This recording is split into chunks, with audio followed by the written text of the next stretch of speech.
Hey, what's going on, everyone? We're going to be going over snatch barbell cycling today. If you don't know me, my name is Dave from CrossFit Soar, as well as StructureStrength.com. You can check it out in the info below. So we're going to be going over the snatch barbell cycling methods, the few different methods for snatch barbell cycling.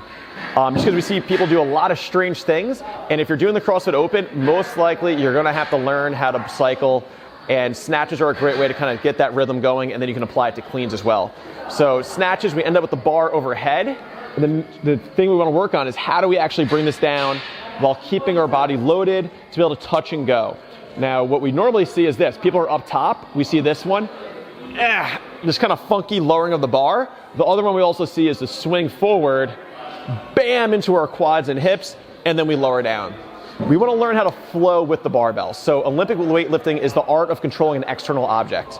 All right, so the first thing we want to learn to do is how to do it without much load, because if you can't control your own body weight, it's very hard to control a barbell as well, right? There's a skill progression to it.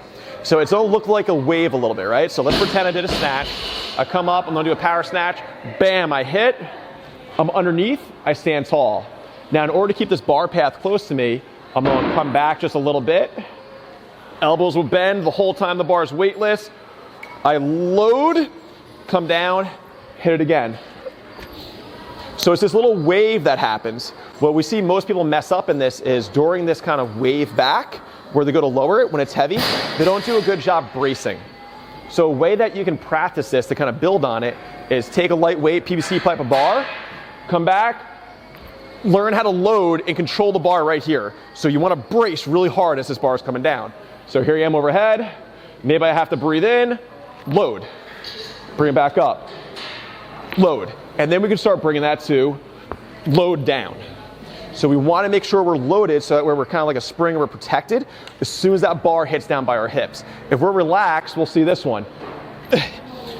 And this is that round back, ugly power snatch, where if it's a lightweight, you might be able to get away with it, but long term, this is something that we want to see you do as a general athlete, all right? You'll see CrossFit Games athlete round their back, they can get away with it sometimes, but if you're a general athlete, we want to try and train as perfect as possible, not kind of cross that line into, hey, I might be tweaking some stuff just to get a higher score, even though I'm probably not going to regionals, right? We want to be smart with it for the general athlete. The next part that we want to see is if it's a heavyweight, usually we want to come down, brush it down our quads before we go into that next rep. That's very effective because we can use our legs a little bit better to absorb it. If it's a lightweight, you'll see a lot more of a high hip, almost like a stiff leg power snatch. So here I am up overhead. It comes straight down. I don't brush my quads that much. Right back up. Back straight to the ground, back up. So the hips come back. So I end up not even hitting. When it's heavy, we're going to see this brush down the hips and get set up a lot more like a snatch compared to a deadlift. All right?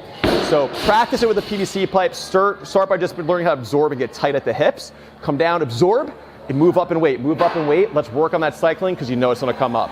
If you have any questions or comments, let us know. Please subscribe. Talk to you guys soon.